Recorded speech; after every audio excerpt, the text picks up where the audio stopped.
¿Has escuchado la canción Estrella fugaz y algo de Femme fatal? El tiempo se suspende cuando te miro. Siento tu resplandor como una bendición. Es la canción del cantante León Larregui y aparece aquí la figura de la Femme fatal. En otras áreas de la literatura también se hace presente esta iconografía de la Femme fatal y vemos la portada de Las batallas en el desierto escritas por José Emilio Pacheco.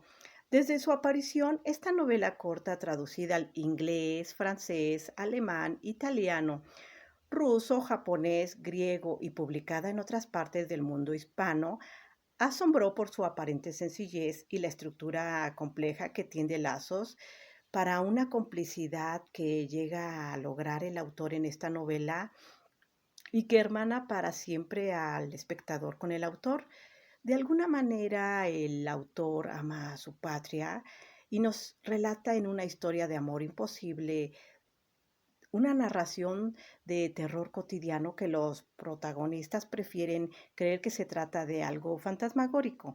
Las batallas en el desierto es una magistral novela breve que involucra otros aspectos como la corrupción social y política de los años 40, el inicio del México moderno y la desaparición del país tradicional. El testimonio de las transformaciones de nuestras vidas y nuestra historia y el rescate de las memorias individuales y colectivas de una ciudad a la que José Emilio Pacheco ama profundamente. Entonces, también en estos capítulos se va a ver el desenvolvimiento de la figura y de la iconografía de lo que viene siendo una femme fatal en esta novela. Comenzaban las batallas en el desierto. Le decíamos así porque era un patio de tierra colorada, polvo de tezontle o ladrillo sin árboles ni plantas, solo una caja de cemento al fondo. Ocultaba un pasadizo hecho en tiempos de la persecución religiosa para llegar a la casa de la esquina y huir por la otra calle. Considerábamos el subterráneo un vestigio de épocas prehistóricas. Sin embargo, en aquel momento la guerra cristera se hallaba menos lejana de lo que nuestra infancia está de ahora. La guerra en que la familia de mi madre participó con algo más que simpatía. 20 años después, continuaba venerando a los mártires como el padre Pro y Anacleto González Flores. En cambio, nadie recordaba a los miles de campesinos muertos, los agraristas, los profesores rurales, los soldados de leva. Yo no entendía nada. La guerra, cualquier guerra, me resultaba algo con lo que se hace películas. En ella, tarde o temprano, ganan los buenos. ¿Y quiénes son los buenos? Por fortuna, en México no había guerra desde que el general Cárdenas venció la sublevación de Saturnino Cedillo. Mis padres no cedían para creerlo, pero porque su niñez, adolescencia y juventud pasaron sobre un fondo continuo de batallas y fusilamientos. En Ali Baba y los 40 ladrones se establece un lazo de complicidad entre el espectador y el autor, y ahí nos narra cómo es el tipo de gobierno de Miguel Alemán, del Partido Rojo o PRI, y cómo al personaje central, que es Carlos, le parecía extraño que si su padre tenía un puesto tan importante en el gobierno y una influencia decisiva en los negocios, Jean estudiara en un colegio de medio pelo propio para quienes vivían en la misma colonia Roma, venida a menos no para el hijo del poderosísimo amigo íntimo y compañero de banca de Miguel Alemán, el ganador de millones y millones a cada iniciativa del presidente, contratos por todas partes, terrenos en Acapulco, permisos de importación, constructoras, autorizaciones para establecer filiales de compañías norteamericanas, asbestos, leyes para cubrir todas las azoteas con tinacos de asbesto cancerígeno y etcétera. En la parte cuarta nos menciona a Carlos el tipo de atmósfera que torna en cuanto al personaje central, que es Carlos, y que tiene una familia, y nos habla de su padre que no salía de una fábrica de jabones que se ahogaba ante la competencia y la publicidad de las marcas norteamericanas. Anunciaban por radio los nuevos detergentes. Ace, Fat, Bell, y sentenciaban, el jabón pasó a la historia. Aquella espuma que para todos, aún ignorantes de sus daños, significaba limpieza, comodidad, bienestar, y para las mujeres liberación de horas sin término ante el lavadero, para nosotros representaba la cresta del aula que se llevaba nuestros privilegios. En la parte quinta nos habla de por hondo que sea el mar profundo y se refiere a que Carlos se queda impresionado al ver que la madre de Jim es a una femme fatal y tiene esas características de sensualidad y de ser alguien con una feminidad o sensualidad impresionante. Nunca pensé que la madre de Jim fuera tan joven, tan elegante y sobre todo tan hermosa. En la parte sexta se refiere a la obsesión de Carlos sobre Mariana y habla de su entorno, el entorno de su amante, que es el personaje poderosísimo y que es alguien muy importante que trabaja en el gobierno y vive mm, en un edificio de la colonia Roma que ahí se le hace como que algo raro porque se refiere a que ella pues no es propiamente una esposa, sino un tipo de amante. También aquí se hace notar algunos aspectos de Mariana que encuentra Carlos una fotografía y donde también se ve que Mariana fue una niña y también llegó a tener la edad de Carlos. Entonces, este chico empieza a tener así como que varias obsesiones. En el capítulo séptimo, el chico decide acercarse más a Mariana y pues se acerca y decide declararle su amor.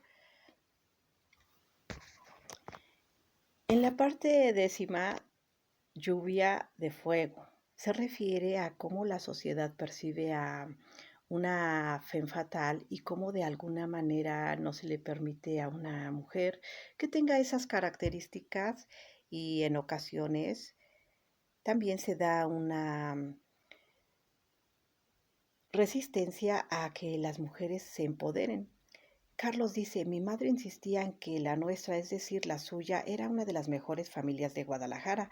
Nunca un escándalo como el mío, hombres honrados y trabajadores, mujeres devotas, esposas abnegadas, madres ejemplares, hijos obedientes y respetuosos, pero vino la venganza de la indiada y el peladaje contra la decencia y la buena cuna. La revolución, esto es, el viejo cacique, se embolsó nuestros ranchos y nuestra casa en la calle de San Francisco, bajo pretexto de que en la familia hubo muchos cristeros. Para colmo, mi padre, despreciado a pesar de su título de ingeniero por ser hijo de un sastre, dilapidó la herencia del suegro en negocios absurdos como un intento de línea aérea entre las ciudades del centro y otro de exportación de tequila a los Estados Unidos. En el artículo cuarto habla del lugar de en medio que nos relata cómo es su entorno familiar, que tiene un hermano que se llama Héctor, que su padre trabajaba y no salía de una fábrica de jabones y que se ahogaba ante la competencia y la publicidad de las marcas norteamericanas. Entonces también nos habla de su hermana y de ahí nos saltamos al capítulo 5, por hondo que sea el mar profundo. Aquí nos relata más que nada que nunca pensó que la madre de Jim, es decir, la femme fatal, en esta novela fuera tan joven, tan elegante y sobre todo tan hermosa. En la parte 11 nos habla sobre la fascinación por el cine y cómo su hermana se relaciona con alguien que está de lejos relacionado con la cinematografía y por eso se siente tan impresionada. También la femme fatal surge del cine, pero en esta ocasión la novela no trata de cine, sino simplemente del vestuario, características y sensualidad de una femme fatal. En la parte 12 nos describe lo que es la colonia Roma y cómo este tipo de mujer de una forma misteriosa y enigmática desaparece y así como también esos edificios los llegan a demoler. Entonces Carlos empieza a imaginar varias historias y a hacer alusiones como de una sirena y que murieron muchas personas. Entonces, en esta forma de nostalgia, el autor nos describe cómo es este amor imposible y de alguna manera fantasmagórica. Aquí para terminar el relato felino, lo importante sería preguntarse, ¿realmente son tan malas las mujeres fatales o simplemente ha sido un misterio del hombre o un miedo posiblemente también sea para que la mujer sea de alguna manera libre y se llegue a empoderar? Actualmente México está preparado para recibir a la figura femenina en cargos muy altos. Entonces, todo es cuestión de enfoques y de progreso. Esperemos que si estás haciendo alguna investigación, el relato felino de esta novela te sirva y te sea funcional, ya que la femme fatal ha sido una fuente de inspiración para toda clase de artes, ya sea en la música, ha sido muy presentable también en la danza, en la literatura y obviamente que en la cinematografía. Durante Nos los veremos años pronto. 40 hay periódicos que narran la visita de Miguel Alemán en la universidad y hay periódicos que también nos mencionan que las universitarias utilizaban un glamour como sombreros elaborados por algunos diseñadores de moda y que había una muy exclusiva como Jovita Liébano con el estilo de la femme fatale, ya que este tipo de mujer ha sido una fuente de inspiración para cualquier tipo de arte como la literatura, pero también en el diseño de modas. Nos vemos pronto y esta fue la iconografía de la femme fatale.